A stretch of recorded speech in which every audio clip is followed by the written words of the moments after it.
Hello everyone and welcome to a remarkable chess position that I stumbled upon while browsing Twitter, as I usually do. It was posted on Twitter by an account called Elite Minds, so if you guys want to follow them, they might drop some interesting content in the future as well.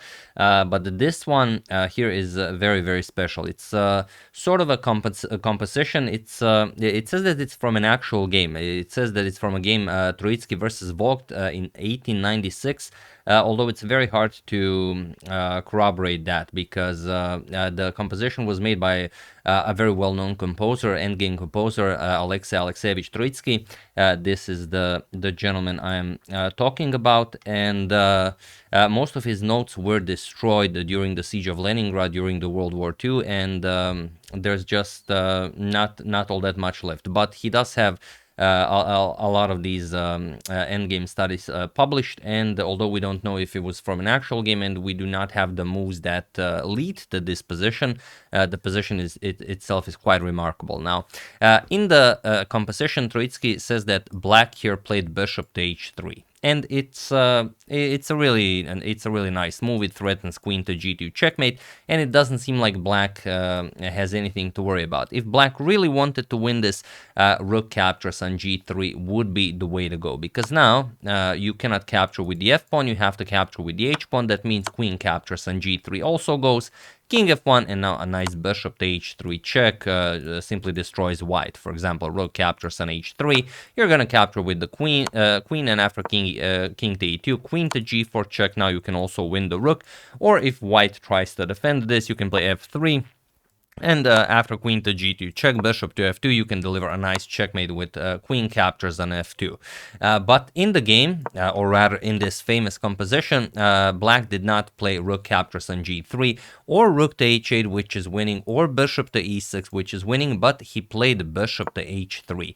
And it seems like white is getting checkmated on the next move, but this is one such composition that teaches us not only that chess is a remarkable game, it's really a beautiful game, but also that you should never give up, and that you always have something to hope for, even in your own games. If you're playing bullet, if you're playing blitz, even if you're playing rapid or classical, it is possible to achieve such things as they have been achieved in the past by weaker and stronger players.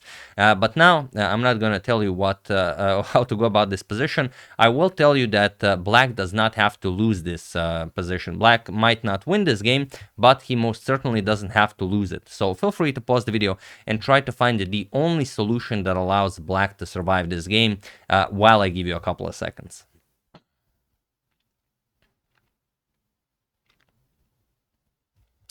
So for those of you who were able to do it, congratulations on always looking for those tricky, sneaky stalemates. And for those of you who just want to enjoy the show, it is rook captures on d8. And while you probably thought of this move because, of course, you are trying to postpone checkmate as much as possible, the next move is the one that really solves the position for black, but for white. But how you come upon such a discovery? Look at this. You cannot move the a pawn. You cannot move the b pawn. You cannot move the e pawn, you cannot move the f pawn, you cannot move the h pawn, you cannot move the rook, you cannot move the king. So the only pieces you can move are the queen, rook, and this bishop on e1. So if you got rid of the queen, rook, and bishop, it would be stalemate, and that's how you have to go about this position. So rook captures on e8. Once again, congratulations to everyone who found this. King captures on d8. This is the only move for black, and now look at this spectacular move, queen to d1 with check. This is the move you had to find. So basically getting rid of the rook and the queen, and we can't get rid of the bishop, but we can allow the bishop to be pinned by the queen. And here, if you don't capture the white queen, for example, if king to c8, just queen captures on f3, and now all of a sudden white is the one who's winning. So here, black would have to play queen captures on d1, and this is now stalemate. Black will not be winning this game. You can't move the pawn, you can't move any of the pawns, you cannot move the king due to the bishop here, you cannot move the knight due to the rook on the g-file, you cannot move the bishop due to the queen on the back rank, and you cannot move the f-pawn due to the bishop on b6, which of course means that this is now a stalemate. So really, really a remarkable position. I'm gonna check out some other ones if they're as nice as this, but he's regarded as one of the greatest endgame composers pretty much ever in chess. And John Nunn even tested his creations, the sort of endgames that he created, using table bases just to see if they were engine precise, and he was very happy that they were incredibly correct, and that Alexei Troitzky was just a remarkable composer, and pretty much, as I understand it, all of his compositions were correct, and there were no errors in making them. Even though, of course, he could not know that at the time, there were no chess engines, but now we can confirm that, and well, that just makes his work all the more impressive. Much like if you would watch a Paul Morphy game and use today's engines, you would see that Paul Morphy was truly a beast, and even if he played in today's era, players would have a lot to worry about.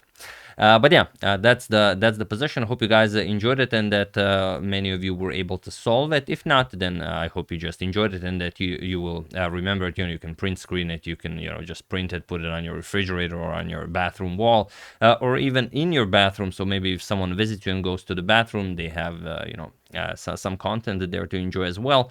And all in all, I hope this improved your day at least a little bit. So yeah, that's the position. Hope you guys enjoyed it. I would like to wish a very happy birthday to Doug, and I would like to thank Ravishing Reptiles YouTube, Andrew Nader, Srikant Menakashi, and Ben Benjamin for your contribution to my channel. Thank you a lot. I really appreciate it. As usual, you can check 2 of my previous videos here. Thank you all for watching, and I will see you soon, continuing to check up on your wonderful suggestions and whatever else happens in the chess world. Thank you all. I will see you soon, and have an excellent rest of your day.